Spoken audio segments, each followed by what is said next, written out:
The Spratly Archipelago, or the Spratly, is the international reference to the entire archipelago, wherein the Kalayaan chain of island is located.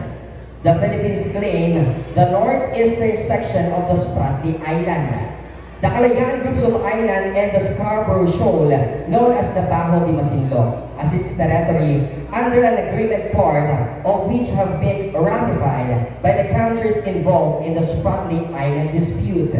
However, Malaysia, Vietnam, Taiwan, and China are the only ones to have made claims based on historical sovereignty of the island.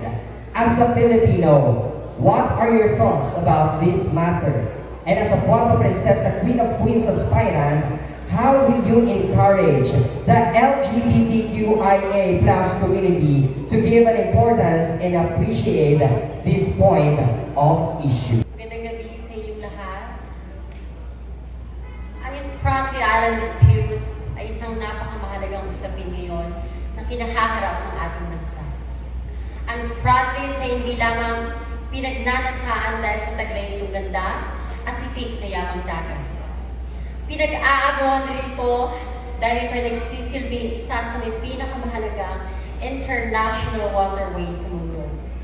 Lalo't higit na pinaniniwala ang meron itong malaking reserba o deposito ng oil at natural gas na nasa ilalim ng dagat, na kung saan ay may kakayanang patakbuhin o palaguin ang ekonomiya ng isang bansa. Dahil sa mga katangian nito ng Spratlys, kung sino man ang may hawak o kontrol sa lugar na ito ay may malaking kapangyarihan. Bilang isang Pilipino, naninindigan ako at nananawagan na dapat nating ipaglaban ang Spratly Island dahil ito ay pag-aari ng bansang Pilipinas. Dahil ito ay mayroong mga legal na dokumento ng kasunduang pandaigdigan at mga legal na titulo na nagpapatunay na ang Spratly Island ay pag-aari ng bansang Pilipinas, ng bansang ating simlangan.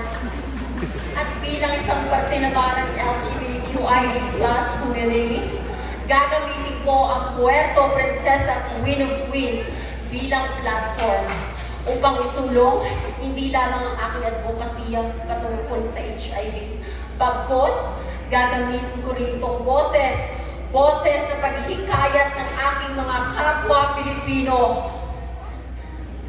Sumasaludo po ako sa ating mga government official, mga guro, Philippine Coast Guard, at mga mamamayan ng Kalayaan na walang sawang sumusuporta at pinaglalaban ang ating karapatan.